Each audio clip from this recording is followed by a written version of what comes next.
My prank for Women's Day went too far. It ended our relationship forever. People talk about having problems, but the truth is that a good amount of the problems we are in were caused by our own hands. That was my case as well. The trouble was sleeping on its lonesome, and I decided to go pull its tail with my unnecessary wants and my misguided expectations. My husband and I were married for almost 5 years when my stupidity began dragging our unity down to the ground. I was a grown-up woman, and I let what I saw on social media influence my life. I was going through some videos on the internet when I saw a video made by a couple who were social media influencers. It was a montage of cute pictures and videos of the man celebrating his girlfriend during each and every holiday and celebration on the calendar, from her Valentine's Day to her birthday to Mother's Day, even though she wasn't a mother. They celebrated everything, even Women's Day, International Girl Child Day, and so on. It was like they were always looking for a reason to celebrate and be merry with each other, and I loved that. It felt special, like they wanted to cherish every moment of every single day that they had together. But that wasn't the case with me and my husband. And I remember how I walked up to him after he came back home from work one evening. He came back late that day, later than the time he normally got back. And I remember how I cornered him and told him that I wasn't feeling valued. He was very shocked when I said such a thing. My husband was tired after a very long day at work, and instead of me trying to help him settle in and get his food and bath ready, I was behaving like a vampire sent to suck his blood. He was so confused, but he kept his calm and asked me what I meant and where all of this was coming from all of a sudden. I didn't even blink as I told him that he didn't celebrate me as much as he should. He shook his head in complete awe, then he asked me if I was drunk. He held my arm gently and looked into my eyes with the most wholesome stare I had ever seen. He didn't argue with me. He just asked me what he should do to make me feel valued. I blushed and told him that I wanted us to celebrate more and that I wanted to be celebrated more. He mentioned that we celebrated on my birthday and during Christmas and so on. He mentioned some good celebratory times, and yeah, he was right. We did have good moments, but there was something that video I saw on the internet had done to me. I had seen a reality that was almost unachievable, and I had convinced myself that this reality could be achieved and that it could be the new normal for us. I tried explaining to my husband what I felt, or at least thought in my mind, but he wasn't understanding a single word I was saying. To him, he appreciated and valued me, and that was the truth. Some would even say that he worshipped the floor I walked on, but I needed him to understand that we could do more. Yeah, maybe I believed in perfection a little bit too much, but the thing is that I really believed that I could have the life I saw in that montage on social media. After all my explanations seemed to have fallen on deaf ears, I was forced to show him the video that had inspired all this bigotry. When my husband watched the video, he laughed so loud that even hyenas would have thought that he went crazy while listening to all the nonsense I was saying. I didn't know what was so funny, and when I asked, "You won't believe what he told me." He asked me if I knew the couple personally. I told him that I knew the couple through social media, and I enjoyed their content. I defended them, saying that they had almost 1 million followers who strongly believed in their post. My husband laughed even harder and called me silly. He asked me if I didn't know that almost everything on the internet was fake and a charade, especially the things posted by these so-called influencers. I was so angry that I walked to our room and shut the door so hard that the entire house shook. I was so angry and refused to come out of the room. Even when my husband wanted to take a shower, he couldn't come in because the door was locked. He called my name and asked me to open the door, but I refused. And just reminiscing about all this is just very hilarious because I can't believe that I was actually mad at my husband for telling the truth, and I was being stupid enough to defend a bunch of people I see on the internet as though I knew them personally. After my husband took his bath in the guest bathroom, he came to the door again and knocked gently, telling me that he was sorry. He actually apologized when he didn't do anything wrong. I was literally the one who was stupid enough to escalate things that didn't need to be escalated. He was sweet, and he said some things that made me blush. So I opened the door. After that, he was actually willing to sit down and listen to what I had to say. I sat there and justified the extravaganza that I wanted us to achieve as a couple. I had a lot of things that I wanted us to come up with. And my husband actually sat there and listened to me like we were discussing our monthly budget for bills and food in the house, like it was something important. I told him that I wanted us to celebrate as many of these special days as possible. He didn't want to argue with me, so he agreed. But we had to agree on the ones that were worth being celebrated and the ones we had to let go. He was considerate and willing to listen to the things I had to say. We already celebrated the popular ones, and on the others, he usually carried out simple but thoughtful gestures. We had been planning to have a child since we got married, but it hadn't worked, and that didn't bother my husband, at least not openly. He was confident we would get a child when the time was right.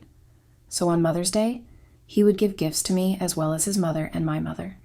He'd post pictures of me as well on his social media accounts and wish me happy Mother's Day. He was sweet, but I wanted something sweeter. You could say I was chasing something that wasn't even necessary. The truth is, he was kind and loving to me because after that day, he would try to make sure we did something together on almost every special day, even the ones I couldn't remember. And he tried to do that for a year at least, but then Women's Day came around, and you won't believe what my husband did. He held a party and invited every single woman we knew. Both our mothers and sisters were invited, as well as friends. It wasn't something too grand, but it made a lot of people feel special. He gave little gifts that had little message scribblings attached to them. Each gift and the message attached to it were significant to the woman it was given to. My mom was the first person that decided to read her message out loud for everyone to hear, and it was the sweetest thing ever. After her, others began reading theirs aloud as well. My husband had actually sat down and handwritten these messages to appreciate and encourage every woman in that little party. It was so sweet, and some people were even moved to tears. But then there was someone that wasn't particularly moved by this act of gracious kindness, and that person was none other than me. My message was the sweetest, and there were echoes of awe when I read mine because it was evidently the best one. Still, I wasn't satisfied with that. I expected that every celebration was going to be about us and just the two of us. So even after that day came to an end, I was upset, but I knew I would just sound like an evil person if I let out what was making me upset. So I just went to bed early, expecting that things would be better in the morning. But when I woke up in the morning, I heard my husband on a call in the kitchen. The call was on speaker, and it was a few friends that came over for the party, and they were telling him how much it meant to them. He was smiling as he spoke with them, saying that he just wanted to do something for the women he knew on Women's Day. The women told him that they really appreciated it and asked him if he was willing to let them partner with him to do something bigger the next year. Before he could even answer, I ended the call. He looked at me, completely shocked. He asked me what I did that for, and I asked him what he thought he was doing. He was really confused. He was still looking at me like I was made of some material he hadn't seen before. I told him that he was getting on my nerves with the ass-kissing he was doing. He looked at me and asked me what I meant by ass-kissing, and instead of me taking a step back, taking a breather, and reconsidering my words, I just angrily blurted out the words that were right there at the tip of my tongue.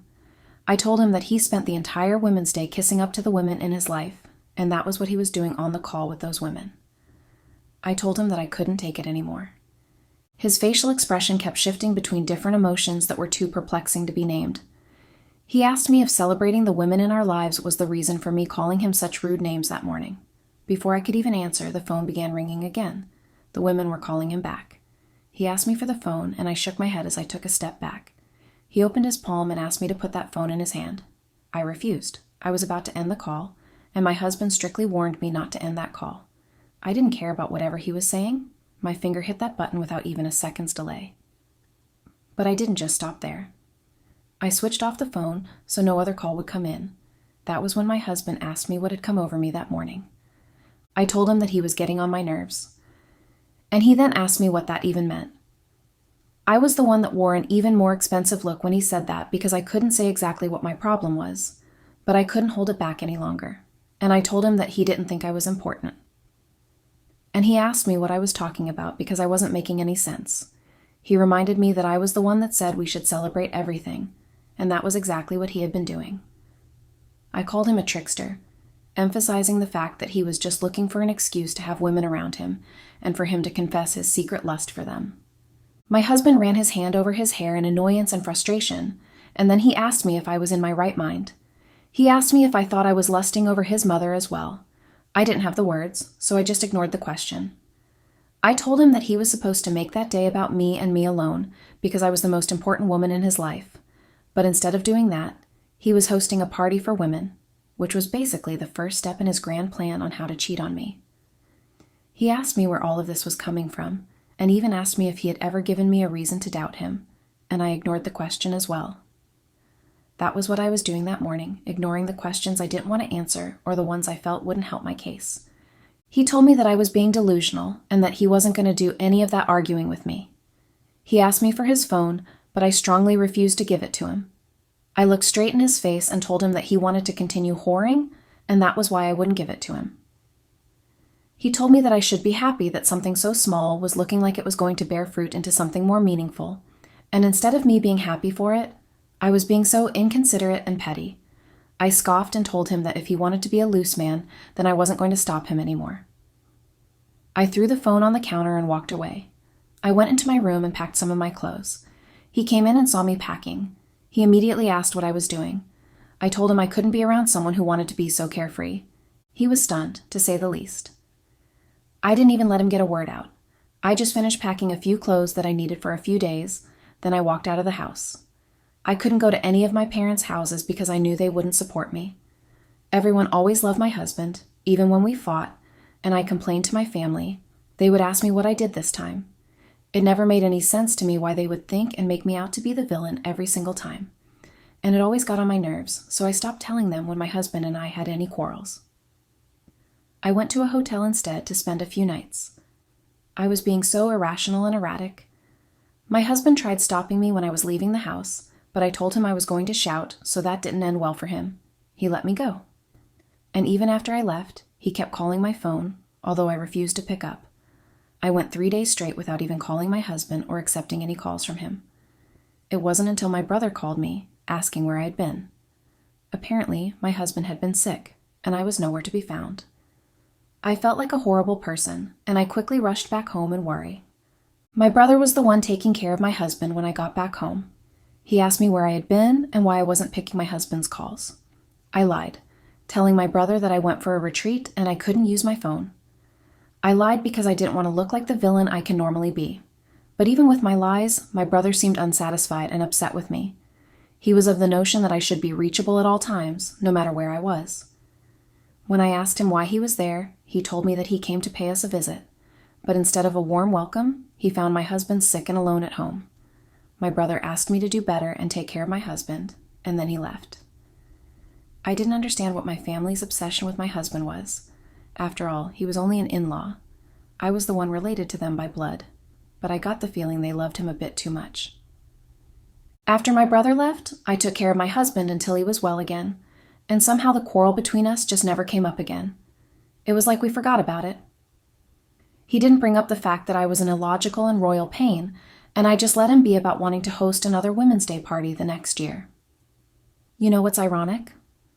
My husband presented an idea for what next year's Women's Day would be like, and our friends who were interested in funding the idea bought into it, and together, they made plans for an event to celebrate and uplift women. I tried to not look into it, and I hated the fact that it was shaping up to be as successful as it was getting. Just a month before Women's Day, he got even more funding for the event they were trying to hold. Things were looking up for him, but not that well for my marriage. I don't know how to explain it, but we were never the same after that argument where I had to leave the house. He didn't let me in on a lot of things going on in his life. Half of the calls he made, he'd excuse himself and go somewhere he could make the call alone. And deep down, I harbored an extreme hate in my heart for my husband. I hated how he was flourishing with something that wasn't even supposed to be. He was supposed to throw a party for me or even do something special for me that day, but he decided to do something to celebrate all the women in his life. It was annoying to see that he was thriving so much, and I think I hated myself for even being the reason for him having the idea. As Women's Day came closer, I decided that I wasn't going to just sit back and let my husband be consumed by other women when I was right there with him. Yes, that's exactly what I saw the situation as. I saw things as my husband being focused on other women, and that he would most likely cheat on me if he wasn't doing it already. I know, I was paranoid, but I couldn't help it. So, to get his attention back to me, I decided to pull off one of the most extreme pranks I had ever thought of. I needed him to stop doing the Women's Day thing, and from the looks of it, if that year's arrangement went well, then my husband would be organizing Women's Day events annually. I couldn't have that. I couldn't have my husband being surrounded by women all the time. I needed to do something about it, and I was going to make drastic decisions as a result. I knew that the only way I could make sure that any future arrangements would not happen was for me to tarnish my husband's reputation. But I wasn't that bad. I couldn't bear to do that to him. So I decided that I was going to do something to remind him just how valuable I was to him. When Women's Day came, my husband was very busy with the event that had been set up. It was a set of arrangements for women to come and relax, play card games, get free manicures and pedicures, do some creative painting, get free hairdos, and so on. Things women enjoyed doing. I didn't partake in any of them. I just walked around, taking a look like a judgmental critic. But even with my cynical eyes, I could see that everything was going so well. That was when I decided to begin my prank. Right around one of the tables of card games that was set up, I dropped to the floor with no caution at all and pretended to faint. People hurried to check on me. I heard one of the women say that she was a doctor and asked everyone to give me space so I could breathe better and so she could take a good look at me. I felt the air get better as everyone around me gave me some space. Then the doctor came to me. I was so worried that she would catch me in my mischief, but she just asked people to help her carry me to a place where I could rest. I was carried to a room where I was laid on a small bed. I refused to open my eyes until I was sure that I was alone in the room, and then I found a way to sneak out of the room. News of me fainting and now going missing got to my husband, and he was properly frustrated and angry. I turned off my phone, and I could see how much my husband couldn't focus on the Women's Day event. He was frantic and worried, and I wanted to go to him and tell him that it was a prank, but I hadn't seen him that concerned about me for such a long time, so I decided to let it go on for just a little while. I let the drama go on for the entire day, and even at night, I still didn't meet my husband. I stayed in hiding, and the entire day was ruined for him. It wasn't until the next day that I came out of hiding. By this time, my husband had gotten the police involved. I went home and knocked on the door like some delivery man. When the door was opened, it was my husband. He was so surprised and happy to see me, but my reaction was what threw him off guard. I smiled brightly and called out the word, surprise. My husband looked at me and asked me what I meant by what I said. I told him that it was a prank. My husband's eyes widened in surprise. He asked for clarification. He asked what I meant by a prank, and I told him that it was good to see him worried about me again. My husband couldn't believe it. He didn't say anything. He just walked back inside the house. My mother and siblings were in the house. My husband didn't even say anything. He just walked into the room. My family asked me where I'd been, and that was when I realized how far I'd taken my prank. My husband came out a few minutes later and told my family to take me back home, that he was done with the marriage. Everyone was shocked, but particularly me. I didn't expect that, and nothing would have made me think he would do that. Update. Hello, everyone. I told you all that I thought my husband was joking, but the truth was that he wasn't. He actually moved my things out of the house, and even my family members couldn't plead on my behalf. They just kept looking at me like I was some kind of stranger that had committed the most atrocious of crimes. My mother was particularly disappointed that she didn't even let me come to her house. I had to go stay with my younger sister for the time being. The house was my husband's, so I couldn't even do anything. I thought I'd give him some time for him to calm down, but after a week I took my bags and went back, but he told me to go back to where I was coming from. I tried to plead with him, telling him that I was sorry that I took the prank too far, but he didn't listen to anything I said. He told me that I was evil and that he was done with me, and then he said something that really broke me. He told me that he was happy we didn't have a child together. I couldn't believe that he could ever say that to me. I got divorce papers a few days after the encounter that ripped me to shreds. And the sad thing was that no one was willing to speak up for me. Everyone just blamed me, even you all here on social media. I'm so lost. My life had taken a nosedive down an abyss,